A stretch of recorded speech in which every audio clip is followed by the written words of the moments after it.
Hi everybody, I'm Jimmy DeYoung. Let me welcome you to another edition of Prophecy Moment. Now, if you're watching this Prophecy Moment, you have not subscribed to the YouTube channel, my YouTube channel. Make sure you do that before you leave my YouTube channel today, because the YouTube people will then send you a notice when we put up additional information, prophetic teaching on the channel.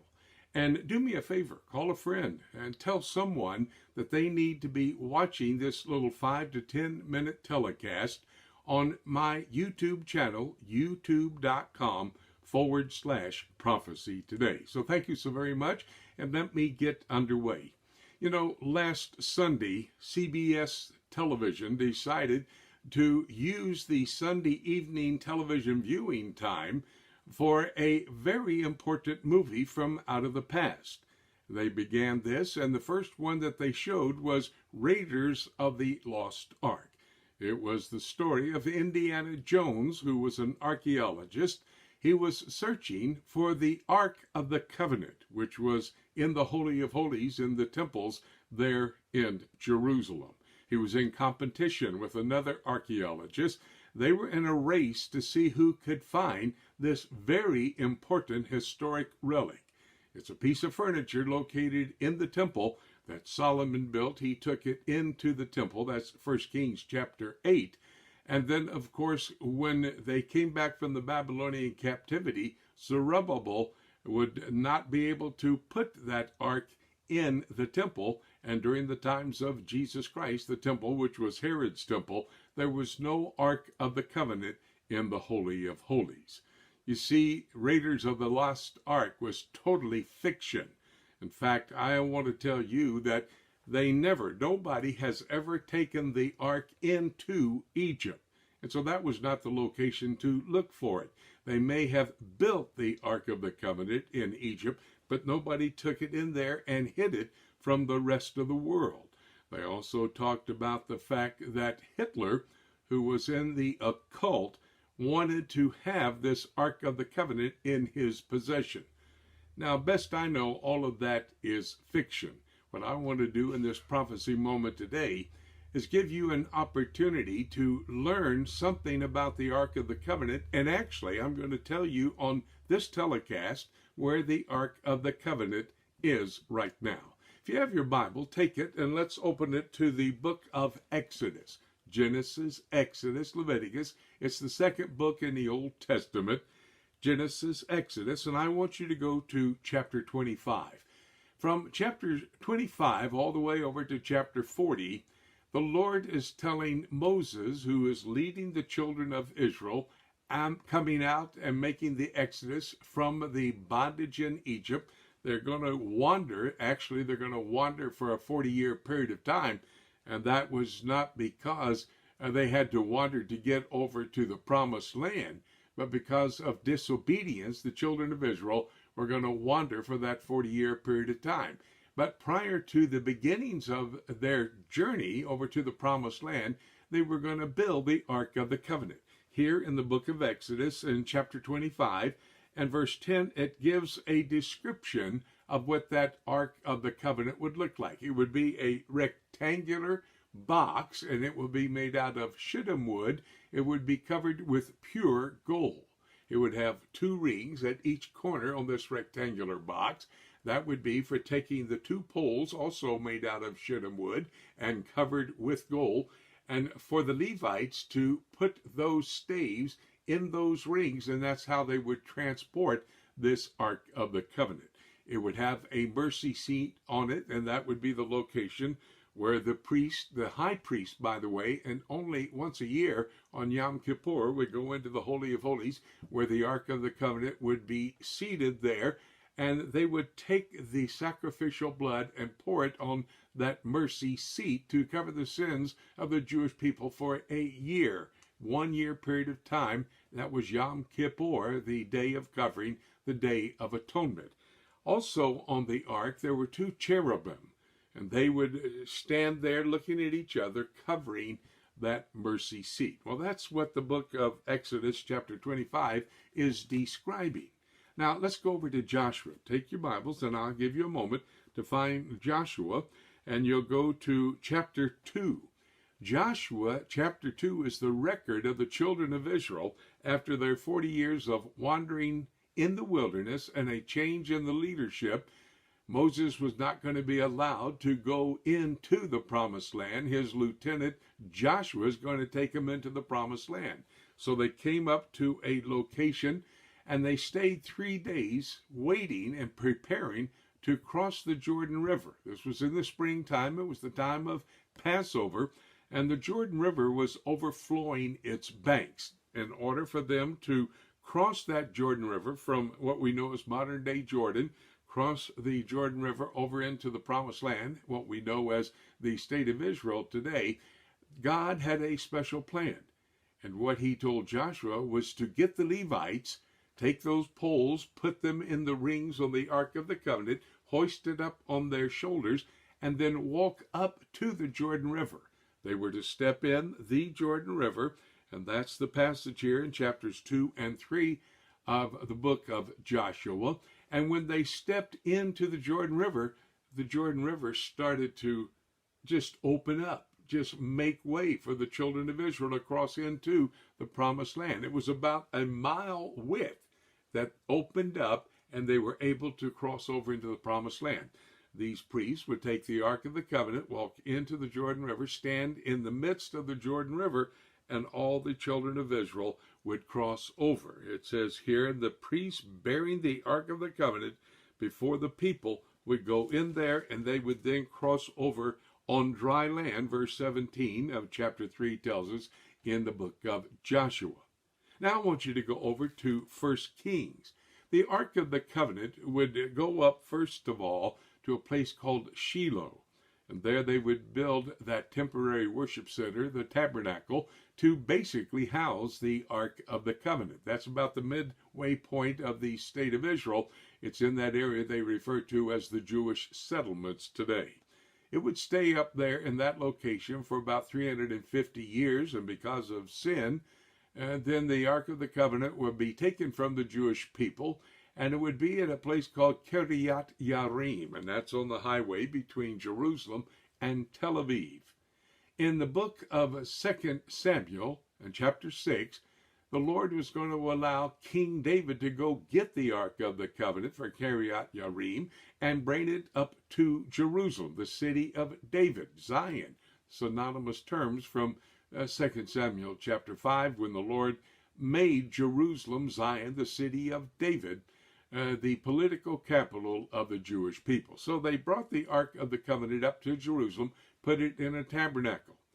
David would pass from the scene, go into the heavenlies, and the Bible tells us that his son would be involved in the first installment of the Davidic covenant, 2 Samuel chapter 7, where it said that there would be a temple in the city of Jerusalem. And so King Solomon would build that temple. When we come over here to chapter 8 of 1 Kings, we see that the Lord is going to allow into the Holy of Holies in the temple, Solomon's temple, in chapter 8 and verse 11, so that the priest, when they brought the ark into the temple, so that the priest could not stand to minister because of the cloud, for the glory of the Lord had filled the house of the Lord. So powerful was the glory of the Lord that was hovering between those cherubim on the Ark of the Covenant, that when they brought it in to Solomon's temple, into the Holy of Holies, it was so powerful they weren't able to minister in the temple. What happens to the Ark of the Covenant next is that when King Nebuchadnezzar comes into the land of Israel, he's going to go into Jerusalem. He's going to devastate the city of Jerusalem. He's going to destroy the temple and take all the implements out of that temple back over to Babylon and put them in his pagan temple. That's chapter 36 of 2 Chronicles. If you'll go over there and look with me at verse 18, and all the vessels of the house of God, great and small, and the treasures of the house of the Lord, and the treasures of the kings and of the princes, and all of these items were brought into Babylon. They burned the house of the Lord. They burned the city of Jerusalem down. And then Nebuchadnezzar would take all the Jews into the Babylonian captivity. Now notice it says, "in all the vessels of the house of the Lord." Well, there was one exception. They did not take the Ark of the Covenant into Babylon. Turn back one page to chapter 35. Josiah was king before the Babylonian captivity began, before Nebuchadnezzar in chapter 36 of 2 Chronicles would come and destroy the temple, devastate the city, take the Jews into the Babylonian captivity, and take all the vessels of the temple, Solomon's temple, back over into Babylon, except the Ark of the Covenant. Josiah was king of Israel and of Judah, actually, at that point in time. Look here, chapter 35, verses 1 to 3. "Moreover, Josiah kept a Passover unto the Lord in Jerusalem, and they killed the Passover on the 14th day of the first month." That's Nisan. That's normal, according to Leviticus chapter 23. "And then Josiah set the priests in their charges, and he encouraged them to service of the house of the Lord." Verse 3. This is key. Mark it down. Make sure you understand it. This is 2 Chronicles 35:3. "And he said, the king, King Josiah of Judah, and he said unto the Levites that taught all of Israel, which were holy unto the Lord, put the holy ark in the house." Put the holy ark in the house. Now that word in Hebrew is bayit, B-A-Y-I-T-H, and it is translated house. But if you're thinking that that verse and that command from King Josiah was to put the ark into the temple, it was already in there. Remember 1 Kings chapter 8?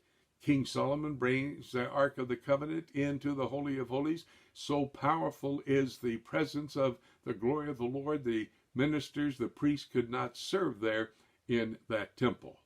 So he's talking about something else instead of putting it in the temple. He's not talking about putting it in somebody's home.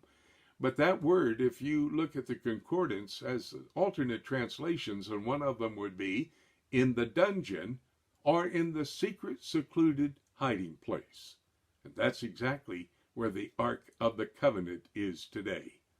It's at the location where Solomon's temple was. You know where that is in Jerusalem? Where that gold-domed building is located. That was the Holy of Holies in the Ark of the Covenant. If I could take you in there, I could show you the indentions on that foundation stone where the Ark of the Covenant would rest, and there the glory of the Lord over it.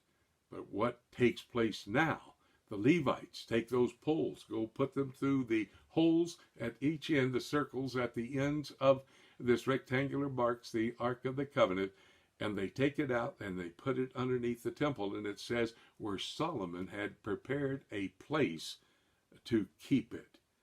Josiah was a very wise man. He could see all that was going on. He realized that indeed if Nebuchadnezzar came in and tore the temple down and took everybody back to the Babylonian captivity, they could take the Ark of the Covenant. But it was in that secret, secluded hiding place underneath what we know today as the Dome of the Rock.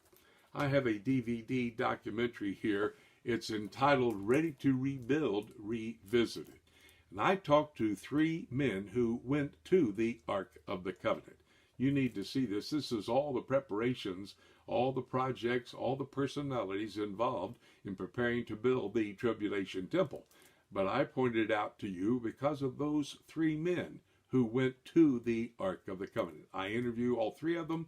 You need to hear this interview. It's Ready to Rebuild, Revisited. You can go to my prophecy bookstore, prophecytoday.com, and there you can make your purchase of this video, the preparations to build the next temple, and the interview with the 3 men who went to the Ark of the Covenant underneath that Dome of the Rock.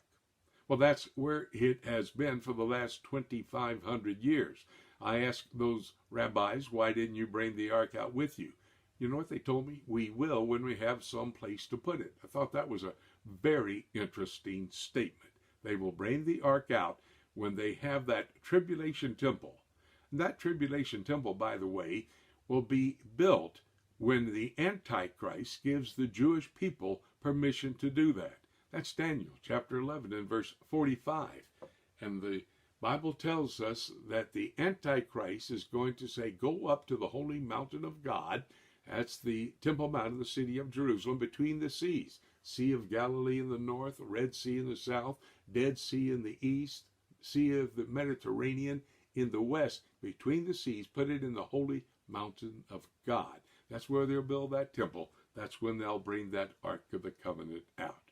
Indiana Jones is all wrong. He has no idea where the Ark of the Covenant is. Oh, by the way, they will not put that Ark of the Covenant in that temple they're going to build until after the rapture of the church. That gives us absolute evidence. They know where the Ark is. They're ready to build that temple, to put that Ark in the Holy of Holies. The rapture has to take place first.